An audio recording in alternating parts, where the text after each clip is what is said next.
안녕하십니까.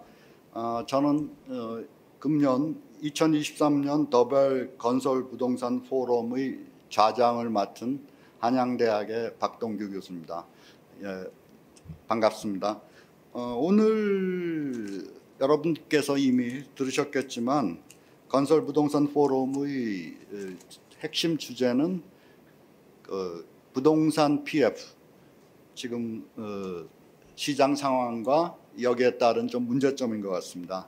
너무나도 잘 알고 계시다시피 작년 하반기에 레고랜드 사태나 국내외적인 금융시장 상황 때문에 우리나라 부동산 시장도 상당한 위기를 겪었고, 거기에 따라서 부동산 PF 관련 상당한 문제가 발생을 했고, 또 미분양도 지금 우리 경제를 굉장히 억누르고 있습니다.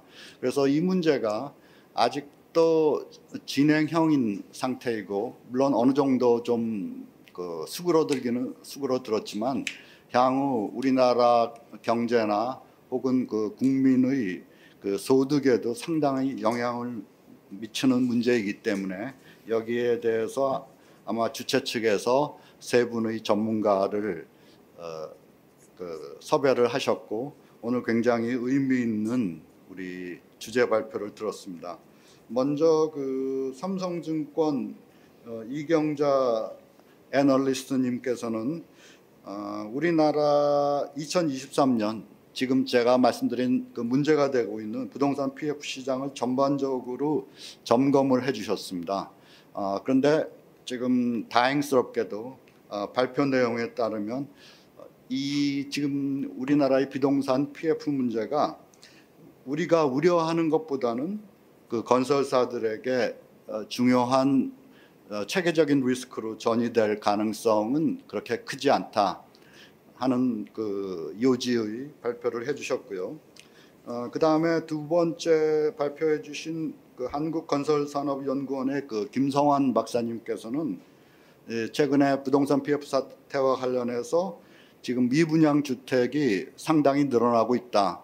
물론 예전 우리가 겪었던 혹독한 금융위기의 상황까지는 아니지만 상당히 미분양 주택이 증가하고 있는데 그 양상이 어떻고, 거기에 대해서 우리 정부나 국민들은 어떠한 시각을 가져야 되는지, 그 다음에 적절한 대책이 있다면 어떤 것들이 있는지에 대해서 발표를 해 주셨습니다.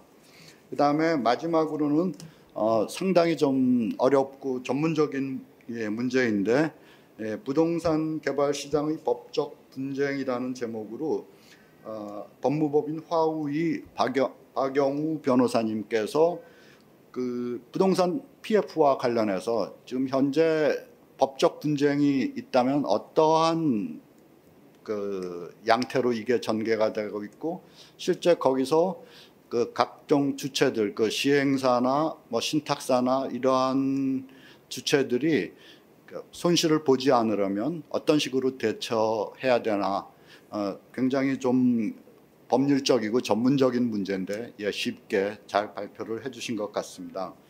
자, 그래서 이것들 모두가 지금 발표해 주신 이슈 모두가 우리 미분양 PF 사태를 지금 큰 우리 경제에 상처 없이 원만하게 넘어가기 위해서 단독이라기보다는 전부 다 융합적으로, 그러니까 종합적으로 제대로 우리 지금 미분양 사태에 적용이 되어야 원만하게 그리고 큰 손실 없이 우리 경제가 이 위기를 헤쳐나갈 것 같은데요.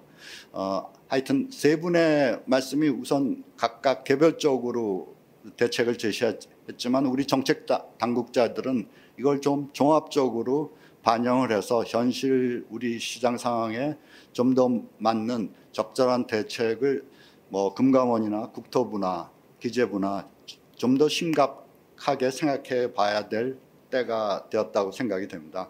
자, 그래서 마지막으로는 이제 저희가 발표 들은 이 내용에 대해서 좀 간단한 Q&A 시간을 가지도록 하겠습니다. 그래서 특히 제가 세 분 발표자에 대해서 청중으로 청중의 입장을 대변을 해서 한 가지씩 질문을 드리고 거기에 대한 답변을 좀 듣도록 하겠습니다. 자, 먼저 우리 이경자 애널리스트님께는 제가 재무금융, 제 전공이 재무금융이거든요. 그리고 건설사나 뭐 사회 간접자본에 대한 PF에 대해서 저도 좀 상당히 많이 공부를 해왔고 또 여러 대책이나 이런 데도 좀 참여한 바 있습니다만 지금 내놓는 단기적인 PF 대책이 그렇죠. 그러니까 작년 연말 금년 초에 내놓은 대책이 이경자 선생님께서는 어느 정도 좀 시장에 선순환적인 효과를 내고 있다. 그리고 우리 정부나 금융계나 시장이 여러 이전에 부동산 PF 관련 위기를 겪어왔기 때문에 그 시행착오에 기반해서 그렇게 이번 사태가 정말 심각한 상황까지는 가지 않을 것 같다 이렇게 발표를 해주셨는데 이제 제가 생각하기에는 제3자적인 입장에서 보면 정부가 이런 시장 상황에 따라서 정말 조변석계식으로 지난 정부에 무려 23개 부동산 대책 또 이 새 정부에서도 벌써 지금 몇 개 이상의 정책이 나왔는데 이렇게 단기적으로 시장 상황에 급변하는 시장 상황에 대응해서 미봉적인 PF 대책을 내놓았다가는 사실 우리나라 지금 건설사들이 뭐 예전부터 제기된 문제입니다만은 너무나 무분별하게 사업을 추진하다가 금융시장이나 다른 경제 상황에 대한 제대로 된 고려 없이 미분양이 나게 되면 정부가 그때마다 미봉책을 내세워서 땜질 방식으로 하고 그러니까 시장에서 자연스럽게 사라지고 퇴출되어야 할 건설사들도 그런 지금 정부의 단기 정책 때문에 그냥 시장에 살아남게 되고 그래서 또 다음 위기가 초래되고 하는 이런 문제들, 즉 한마디로 얘기해서 건설사의 효율적인 구조조정을 해치는 방향으로 너무 단기 땜질식의 조치들이 남발되고 있지 않나 한 또 그런 우려가 있는 것도 시각입니다. 그래서 제가 이경자 선생님께 여쭙고 싶은 건 지금 최근에 정부 대책이 그런 방향을 과연 그러한 문제들을 고려한 것인가 그리고 제대로 된 것인가 그리고 이러한 건설사 효율적인 구조조정과 함께 제대로 된 PF 대책을 내려면 어떤 식으로 정부가 대책을 내놓아야 하는가 그러니까 건설사의 효율적 구조조정이 뒷받침된 효율적인 단기 부동산 PF 대책은 어떤 것들이 있을까? 거기에 대해서 좀 여쭤보고 싶습니다. 그래서 답변 부탁드리겠습니다. 네, 매번 위기 때마다 이제 정책적인 부양이 좀 지속이 되었고 그때마다 회의론 자체는 이런 것들이었던 것 같습니다. 이렇게 계속 지원을 해주면은 이제 어떻게 보면 구조조정이 자연스럽게 되어야 할 좀비 건설사에 대한 생존이 계속 장기화된다. 그리고 산업의 경쟁력이 굉장히 약화된다라는 의문을 많이 가지신 게 사실이고요. 그리고 지난 몇 차례 위기 동안 이제 그러한 사태가 많이 반복이 되었다라고 생각이 듭니다. 네, 지금 같은 경우는 일단 너무 고금리가 갑자기 진입을 하면서 사태가 좀 심각했다라고도 보는 것 같고요. 그리고 점차 이제 정책적인 지원은 뭐 쉽지는 않지만 맞춤형으로 가고 있다라고 판단을 하고 있습니다. 이를테면은 이제 저희가 예를 들 수 있는 게 캔코 펀드 구조안 이런 것들이라고 생각이 되는데 캔코와 그리고 민간이 같이 합작을 해서 블라인드 펀드를 조성을 하고 일종의 NPL 차원에서 이런 PF ABCP나 매입을 해준다는 얘기인데 저희가 판단을 하기로는 이제 5,000개 현장을 전수조사한 것이 그 시작이었다라고 보고 있고요. 그 5,000개 현장을 예를 들어서 뭐 A부터 E까지 5개 단계로 나눈 다음에 매우 초량 사업장은 사실상 정책적인 그런 지원이 필요 없다라고 판단을 하고 또 역으로 이게 맨 하단에 있는 2급의 그런 사업장들은 자연적으로 시장에서 이제 구조조정이 되는 것을 유도를 한다라고 보고 있습니다.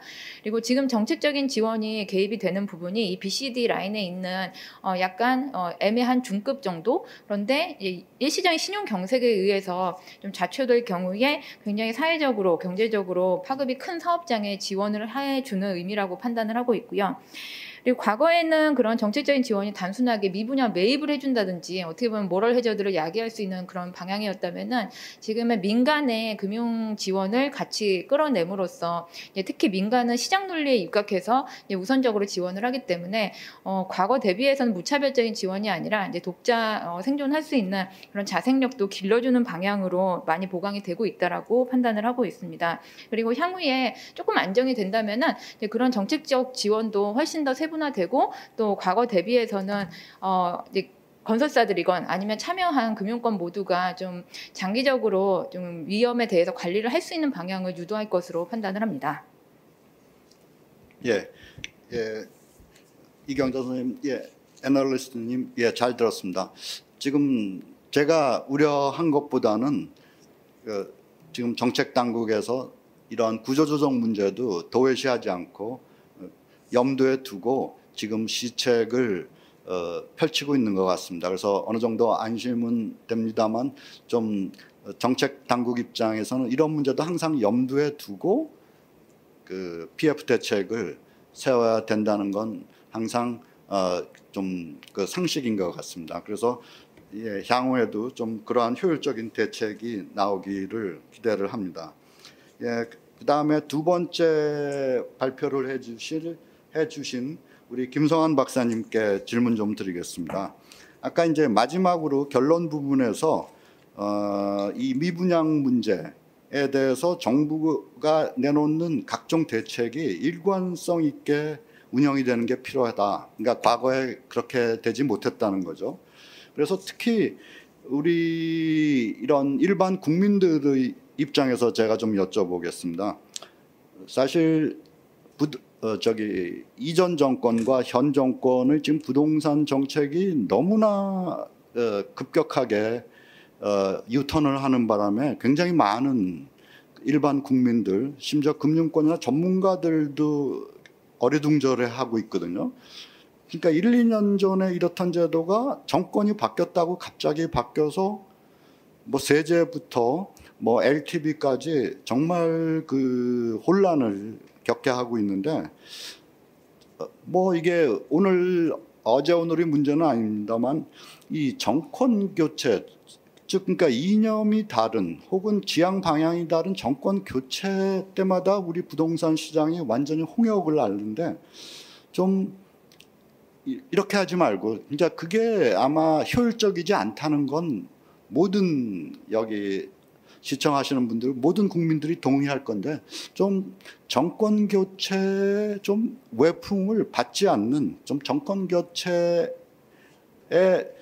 그 좀 뭡니까 상관없이 독립적으로 이런 미분양 해소 대책을 혹은 그 부동산 PF 대책을 내놓을 수는 없는지 내놓을 수 있다면 어떤 식으로 좀 해야 되는지 거기에 대해서 좀 의견을 듣도록 하겠습니다.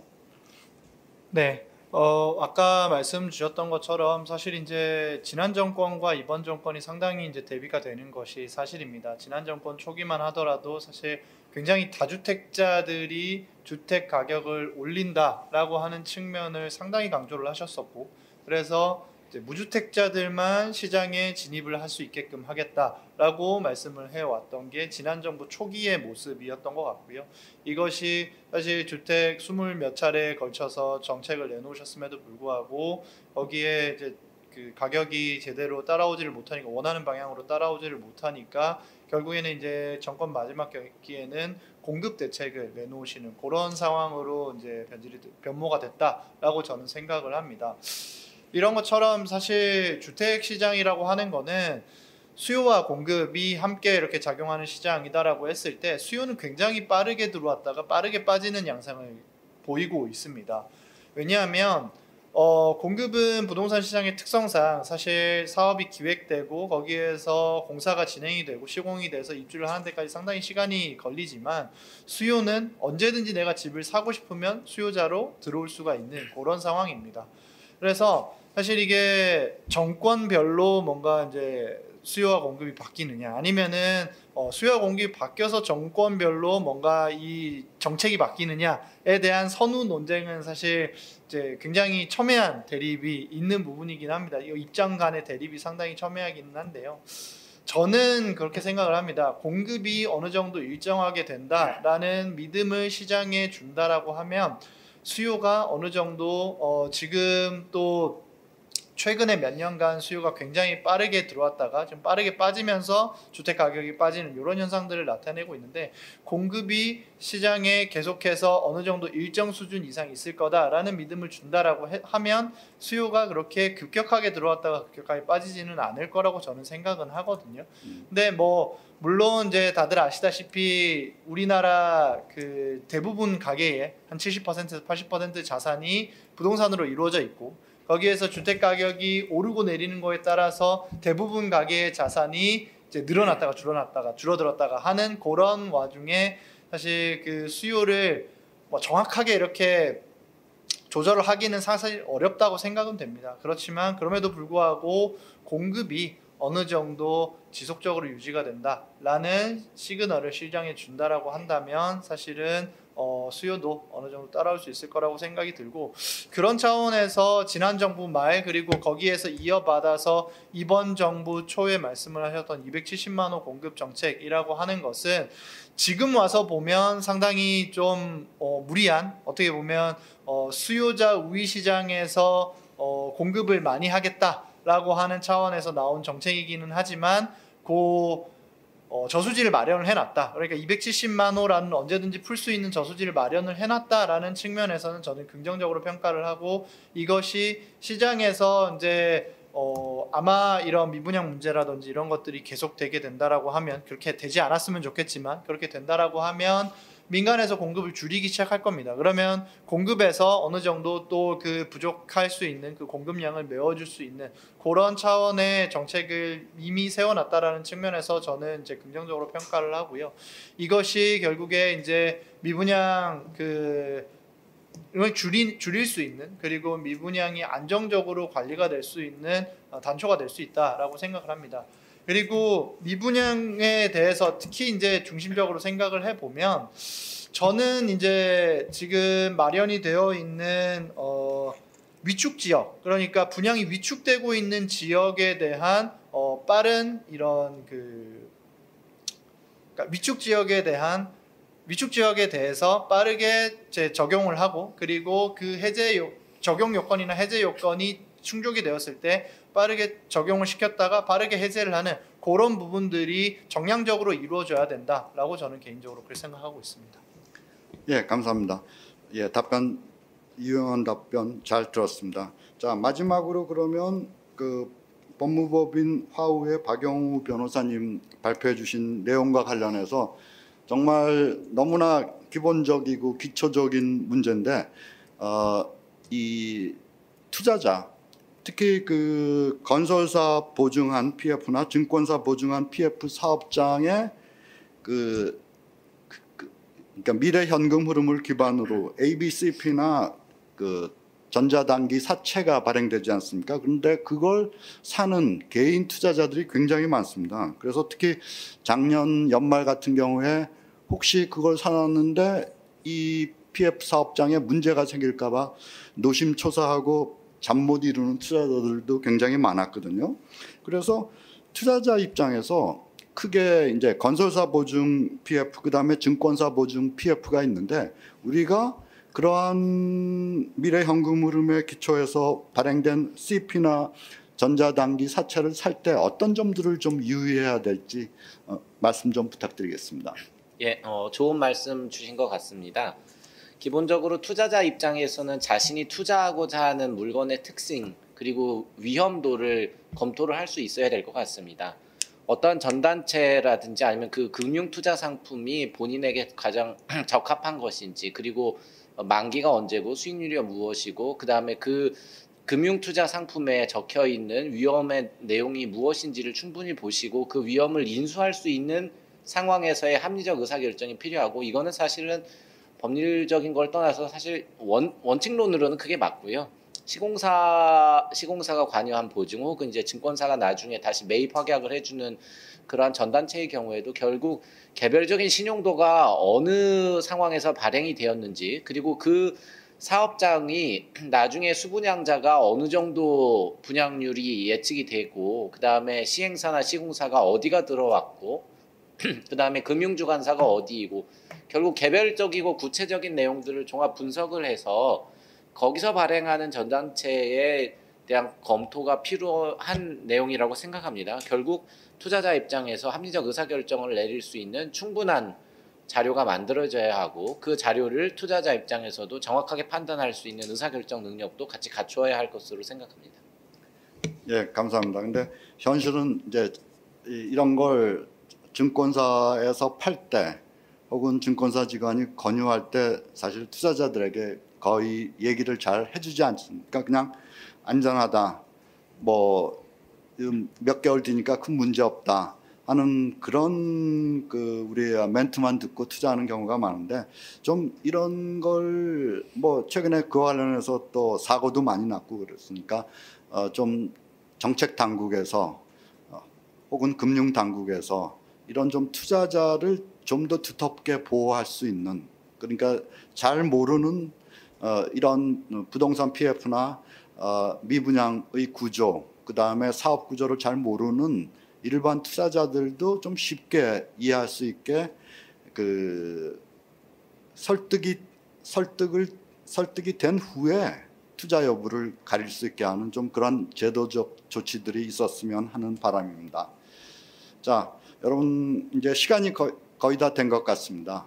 오늘 최근에 이슈가 되고 있고 문제가 되고 있는 우리나라 부동산 PF 시장 현황부터 또 그 중요한 거기와 관련된 중요한 문제인 미분양 해소 대책, 그 다음에 그것과 이 부동산 PF와 관련된 각종 법적 분쟁의 양상, 그 다음에 거기에 따라서 법원이 어떤 판례를 내리는지에 대해서 굉장히 중요한 발표들을 들은 것 같습니다. 그래서 금년 더벨 건설 부동산 포럼도 특히 들으시는 시청자 입장에서 지금 굉장히 뜨거운 이슈인 이런 문제들에 대해서 여러분들이 다시 한번 생각해보고 종합적인 판단과 전망을 내릴 수 있는 그러한 유용한 기회가 되었다고 생각합니다.